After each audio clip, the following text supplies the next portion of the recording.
मेरे प्यारे दोस्तों, आज जो मैं विषय लेके आया हूँ चर्चा के लिए वो है सृष्टि रचना।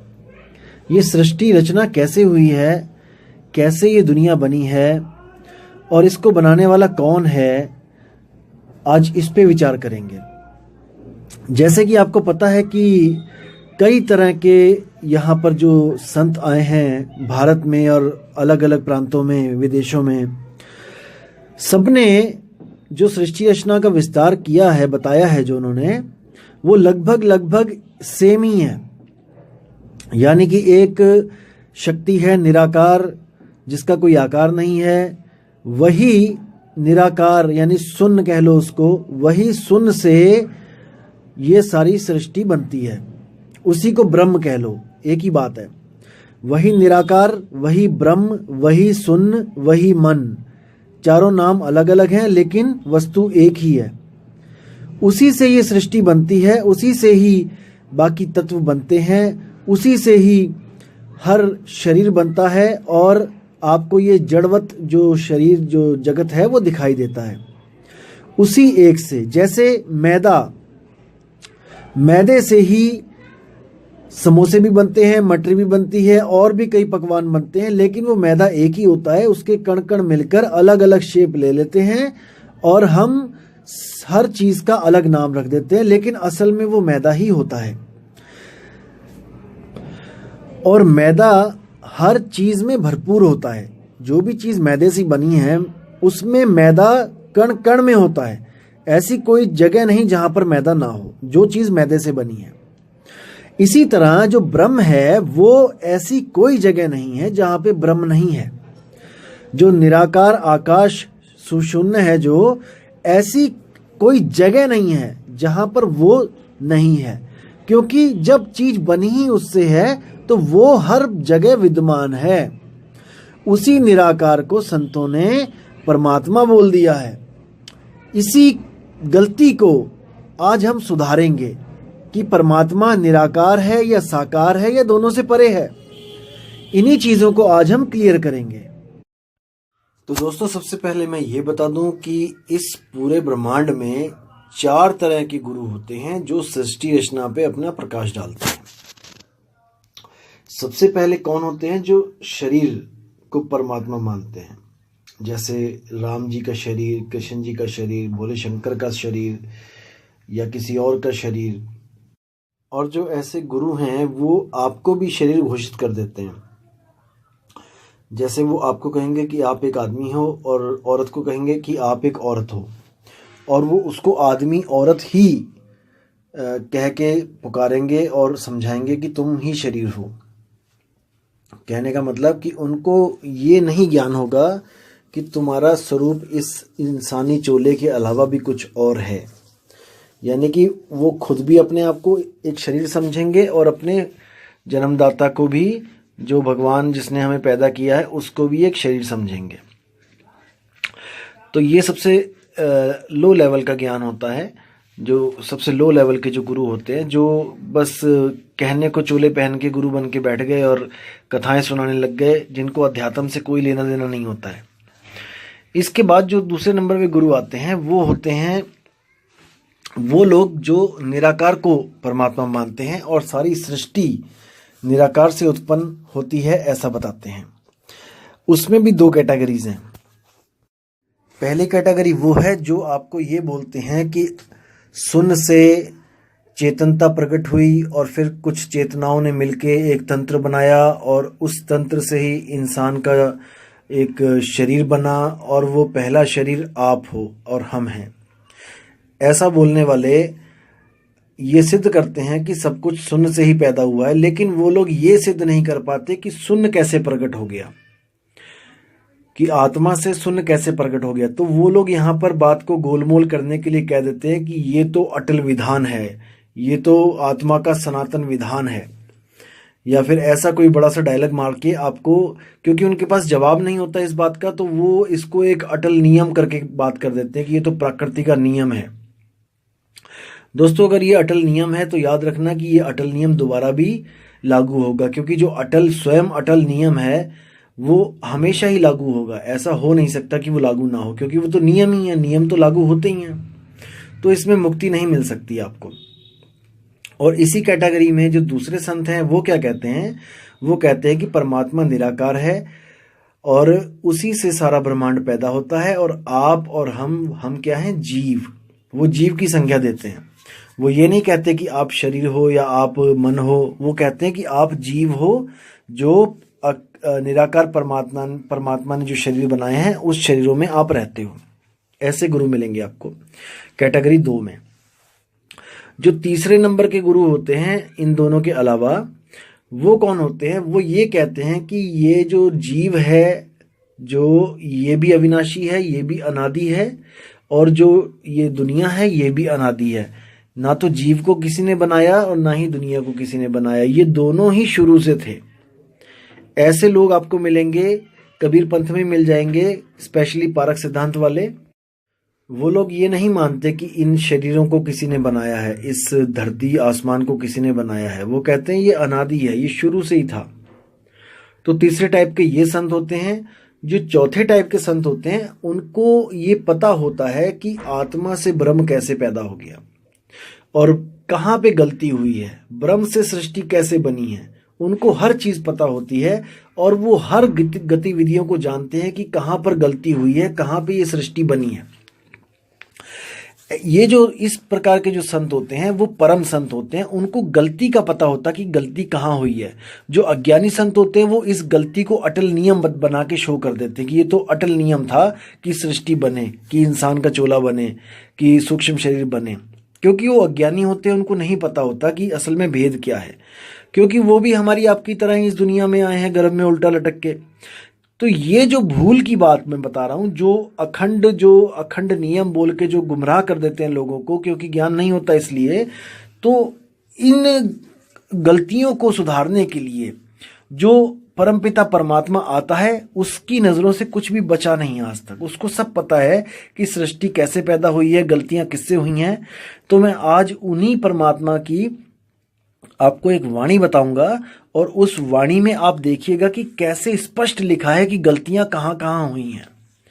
आप और हम दोनों जानते हैं कि सनातन इस दुनिया में अगर कुछ है तो वो आत्मा है। आत्मा से ऊपर कुछ नहीं है। मैंने फिर बोला आपको कि परमात्मा केवल अपने कुछ गुण के कारण परमात्मा कहला रहा है, अदरवाइज वो भी एक आत्मा ही है, क्योंकि उसके नाम के आगे परम लगा दिया गया है, क्योंकि वो कभी गलती नहीं करता, भूल नहीं करता। बस यही कारण है कि वो परमात्मा कहला रहा है और हम सब आत्माएं कहला रही हैं। असल में आत्मा ही सनातन है, और सनातन जो है उसी से गलती हुई है, आत्मा से ही गलती हुई है। ये मैं कह रहा हूँ इसलिए आपको यकीन नहीं हो रहा, लेकिन मैं आपको कबीर साहब की वाणी से प्रूफ करता हूँ कि ये कैसे हुआ है। तब शायद आपको समझ में आए और आपकी जो विवेक बुद्धि है वो शायद ज़्यादा काम करने लग जाए। तो शुरू करते हैं वाणी। संतों ऐसी भूल जग माही, जाते जीव मिथ्या में जाही। तो साहिब कह रहे हैं कि संतों, देखो हम लोग महामूर्ख अज्ञानी लोग हैं, फिर भी कबीर साहब में इतनी शालीनता है कि वो हमें अज्ञानियों को संतों कह के पुकार रहे हैं। और हम जैसे मूर्ख, देखो उन संतों को हम लोग अज्ञानी, फंसाने वाला, मूर्ख, पता नहीं क्या क्या बोल देते हैं। यहां से पता लगता है कि बुद्धि का लेवल कितना है हम लोग का। तो आप समझदार हैं, आप समझिए इस ज्ञान को। तो क्या कहते हैं, संतों ऐसी भूल जग माही, जाते जीव मिथ्या में जाही। साहिब कह रहे हैं कि ऐसी भूल जगत में पड़ गई है जिससे हर जीव झूठ की राह पे चला हुआ है, यानी झूठी मुक्तियों के चक्कर में फंसा हुआ है। अब कहते हैं, पहले भूले ब्रह्म अखंडित, झाई आपु ही मानी। यानी कि जो ब्रह्म जिसको बोला जाता है कि वो अखंडित है, वो परमात्मा है, जिसके लिए कई बार बोला जाता है अहम ब्रह्मास्मि, एको ब्रह्म द्वितीयो नास्ति। तो ऐसा ब्रह्म जो है, कबीर साहब कहते हैं वो खुद भूला हुआ है। वो अपने स्वरूप को भूल के अपनी ही परछाई को सत्य मान के बैठ गया, और इसी परछाई से उसने इच्छा करके, अभिमान प्रकट करके ये सृष्टि रच दी। झाई में भूलत इच्छा कीनी, इच्छा ते अभिमानी, अभिमानी करता हुए बैठे, यानी अभिमानी होकर कर्ता पुरुष बन बैठा, वो इस दुनिया को बनाने वाला बन बैठा और उसने दुनिया प्रकट कर दी। अभिमानी करता हुए बैठे, नाना पंथ चलाया, वही भूल में सब जग भूला, भूल का मरम न पाया। अब जैसे ही उसने ये भूल करी और इस सृष्टि को बनाया, तो हम लोग जो थे, हम लोग भी उसी भूल में भूल गए। जितनी भी आत्माएं थी वो सब भूल गईं उसी की भूल में। जैसे वो भूला ऐसे ही सब भूलते चले गए। वही भूल में सब जग भूला, यानी एक ही भूल थी हमारी सबकी और उसी में हम भूलते चले गए। 184 भूलते कहिए, भूलते जग बिटमाया, जो है सनातन सोई भूला, अब सो भूल ही खाया। देखो कितना साफ बोल दिया कबीर साहब ने कि 184 भूलते कहिए, कि 184 जो जूने बनी है वो सब हमारी भूल से ही बनी है। भूलते जग बिट माया, जो है सनातन सोई भूला। अब जो सनातन है, जो आत्मदेव है, जिसको आत्मा कहते हैं वही सबसे पहले भूल गया, वही भूला हुआ है। अभी तक उसकी भूल ठीक नहीं हुई है, अभी तक वो सुरती उसकी धक्के खा रही है। भूल मिटे गुरु मिले पारखी, पारख दे लखाई, कहें कबीर भूल की औषध, पारख सबकी भाई। देखो कितना प्यारा शब्द है। कहते हैं भूल मिटे गुरु मिले पारखी। भूल तब मिटती है जब पारखी गुरु मिल जाता है। पारखी गुरु का मतलब ये नहीं कि परख सिद्धांत वाला, पारखी का मतलब है जो परख करना जानता है वो गुरु, क्योंकि गुरु की परख के द्वारा ही चेले की परख काम करती है। अगर गुरु ही पारखी नहीं है तो चेला पारखी नहीं हो सकता। आप समझ रहे हैं मैं क्या कह रहा हूं। जो इतने बड़े बड़े गुरु गद्दियों पे जो बैठे हुए हैं, इनकी खुद अकल मारी गई है। ये खुद नहीं समझ पा रहे हैं कि हमारे गुरु ने हमें क्या दिया है और उसी को सत्य मान के बैठे हैं। अपनी बुद्धि चलानी इन्होंने छोड़ दी है, इसलिए परख इनकी मर गई है। लेकिन कबीर साहब कहते हैं कि जो गुरु मिले पारखी, अगर पारखी गुरु आपको मिल जाता है तो आपकी भूल जो है उसको मेट देता है, आपकी भूल को खत्म कर देता है। भूल मिटे गुरु मिले पारखी, पारख देई लखाई, कहें कबीर भूल की औषध, पारख सबकी भाई। यानी कि जितने भी हैं सब हम लोग, हम सबकी एक ही औषधि है, वो है पारख। किसका पारख? शब्द का पारख। जैसे साहिब कहते हैं शब्द शब्द सब कोई कहे, हर संत शब्द लेके बैठा है, ऐसा कोई संत नहीं जो शब्द लेके नहीं बैठा है। शब्द शब्द सब कोई कहे, वह तो शब्द विदेह, जीवा पे आवे नहीं, निरख परख कर ले। तो साहिब कहते हैं क्या करना है? निरख और परख, उसको अच्छी तरह निरख लो और अच्छी तरह परख लो कि जो शब्द हमें मिलने जा रहा है उससे हमारी मुक्ति होगी कि नहीं। मुक्ति की बात है यहाँ पे दोस्तों। अब ऐसा नहीं है कि किसी भी शब्द से मुक्ति मिल जाए, ऐसा नहीं है। केवल सार शब्द से मुक्ति मिलती है और वो सार शब्द किसी ग्रंथ में नहीं लिखा है। उसी सार शब्द को मूल ज्ञान कहते हैं। जैसे साहिब ने बोला है 33 अरब ज्ञान हम भाखा, सार शब्द हम गुप्त ही राखा। तो सार शब्द गुप्त कहाँ रखा है भाई, ये समझना है। वो दिया है संतों के हाथ में, यानी कि संतों को भेद दिया है सार शब्द का। 33 अरब ज्ञान कहाँ लिखा है? किताबों में। लेकिन वो 33 अरब ज्ञान एक मूल ज्ञान की तरफ इशारा करता है। जिस लेवल का बच्चा होता है उस लेवल में सतगुरु ज्ञान देते हैं और वो ज्ञान उसी मूल की तरफ इशारा करता है। और वो मूल शब्द कहाँ पे रखा है? वो सतगुरु के पास रखा है। सतगुरु जब मिलता है तो वो भेद बताता है। 33 अरब ज्ञान पढ़ने की जरूरत नहीं है भाई। कोई सोचे कि 500 साल लग जाएंगे पढ़ते पढ़ते, भाई वो मूर्ख है। तो कबीर साहब कहते हैं जो तुम चाहते हो, सार शब्द चाहते हो, तो सतगुरु के पास जाओ, विवेक के द्वारा उसको परखो। अनपढ़ बंदा तो कभी भी मुक्ति ना पा पाए। अगर उसको पढ़ने के बाद ही मुक्ति मिलनी है तो वो तो किसी ग्रंथ को पढ़ ही नहीं पाएगा। तो ग्रंथों को पढ़ना तब होता है जब सतगुरु नहीं होता है। जब सतगुरु मिल जाता है, जब सत्संग मिल जाता है, तो आप ग्रंथों को छोड़ो, आप वाणी पे विचार करो, वाणी क्या कह रही है। और आप इतने मूर्ख नहीं हो कि आपको कोई मूर्ख बना जाए। हर वाणी का एक मतलब होता है, सार होता है, और जो हंस होते हैं वो उस सार को समझ लेते हैं। जो कौवे होते हैं वो सार असार को नहीं समझ पाते हैं। तो बात है मुक्ति की, हमें मुक्ति चाहिए। अब दोस्तों एक सवाल आता है कि अगर मुक्ति चाहिए तो किससे चाहिए? किसने हमें बंधन में डाला हुआ है? हमें मुक्ति चाहिए, किसने हमें बंधन में डाला है? हम कौन हैं? ये सबसे बड़ा सवाल है दोस्तों। कई ऐसे आपको जो अज्ञानी गुरु मिलेंगे जो आपको कहेंगे कि आप मन हो, क्योंकि आप सुख दुख को भोग रहे हो, सुख दुख महसूस कर रहे हो, इसलिए आप मन हो। दोस्तों, अभी उनको मन की परिभाषा तक नहीं पता है कि मन होता क्या है। मन जड़ होता है, लेकिन चेतन का सहारा लेके, यानी आत्म तत्व का सहारा लेके वो चेतन दिखाई देता है। जैसे आप खुद लगाओ, अपने ऊपर लगाओ कि आपका शरीर जड़ है। शरीर जड़ है, केवल चेतन इसलिए दिखाई दे रहा है क्योंकि इसमें चेतन सत्ता विराजमान है। आपकी आत्मा जो सुरती है, आत्मा की सुरती इसमें टिकी हुई है, इसलिए ये चलता है, फिरता है, उठता है, बैठता है, खाता है। कोई इसको मृत नहीं कह सकता। लेकिन जिस दिन ये सुरती निकल जाती है यहां से, शरीर से, तो उसी दिन ये मृत कहला जाता है। अब लोग क्या कहेंगे कि ये बंदा मर गया, यानी कि इसमें कुछ ना कुछ कमी है। देखो, हार्ट, लीवर, किडनी, सब कुछ, नाक, आंख, कान, सब कुछ वही है, लेकिन फिर भी क्या चीज है जो उसमें नहीं है? दोस्तों, वो आत्मा है। आत्मा नहीं है, इसलिए वो मृत है। कई ऐसे आपको स्वयंभू आत्मज्ञानी मिलेंगे जो आपको ये बोलेंगे कि आत्मा निर्जीव और सजीव दोनों वस्तुओं में होती है।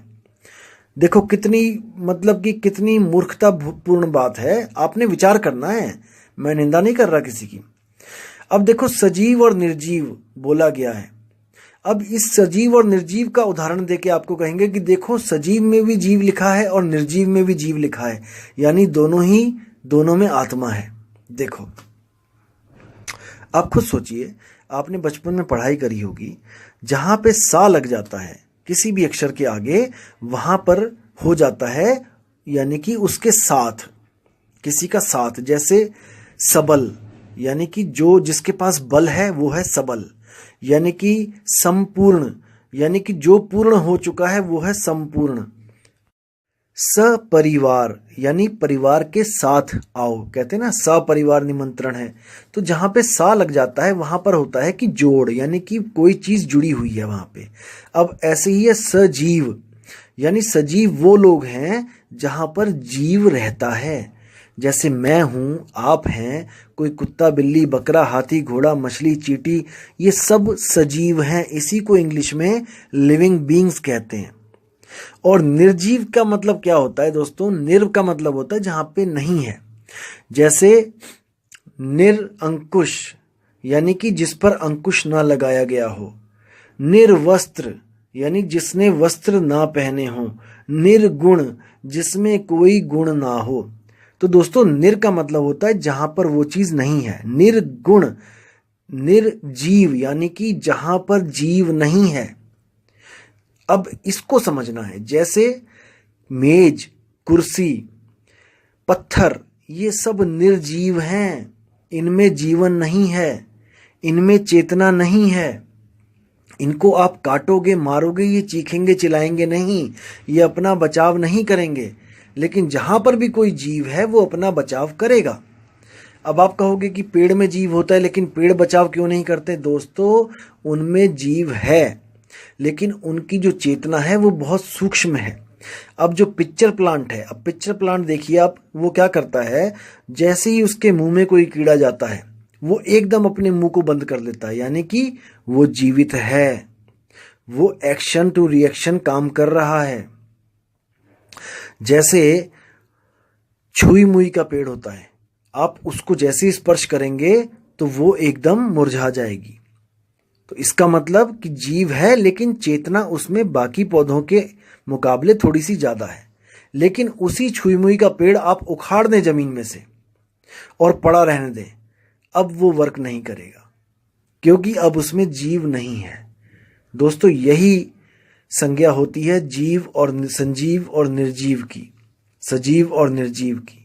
लेकिन ऐसे स्वयंभू यहां पर बैठे हुए हैं ज्ञान देने के लिए कि दोस्तों क्या बोलूं मैं। अब बात चल रही है मुक्ति की। अब मुक्ति क्या चीज होती है, इस पे डिस्कस कर लेते हैं। जैसे आपको किसी जेल में डाल दिया गया, और ऐसी जेल में डाला गया जहां पे जेल के अंदर जेल, जेल के अंदर जेल, जेल के अंदर जेल, जेल के अंदर जेल, अनंतों जेल अंदर ही अंदर बनी हुई हैं। तो दोस्तों, आपको जब जेल में डाल दिया गया तो आपको मुक्ति कैसे मिलेगी? आप खुद सोचो।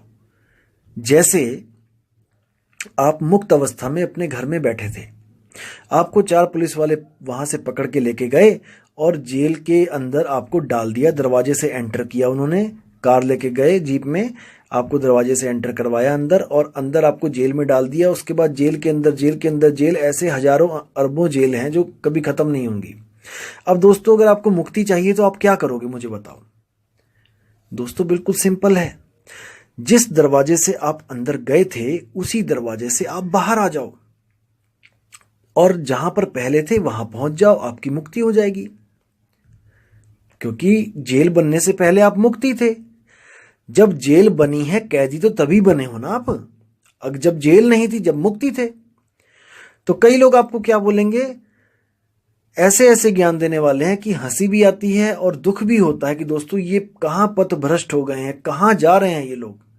ये लोग आपको क्या कहेंगे, ऐसे ऐसे अज्ञानी बैठे हैं, ये कहेंगे कि आपको जेल के अंदर डाल दिया गया है और जेल के अंदर जेल है, जेल के अंदर जेल है, तो अगर आप मुक्त होना चाहते हो तो आप उसी जेल में मर जाओ।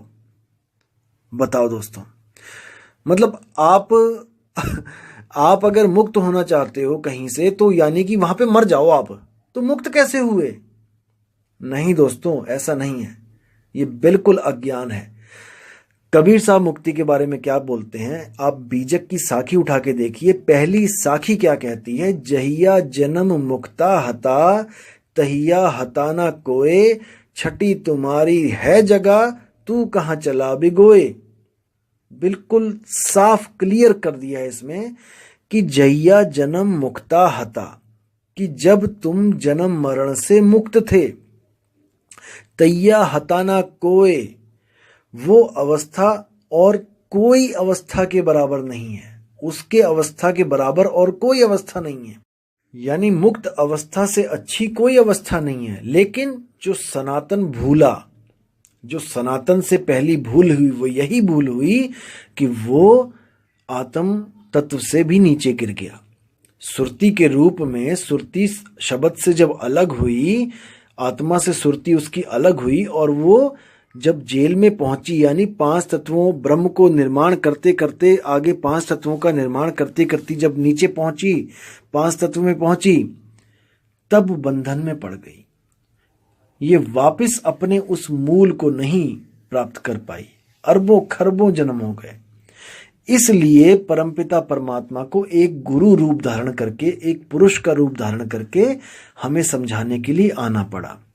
और वही परमपिता परमात्मा मूल सुरति हैं।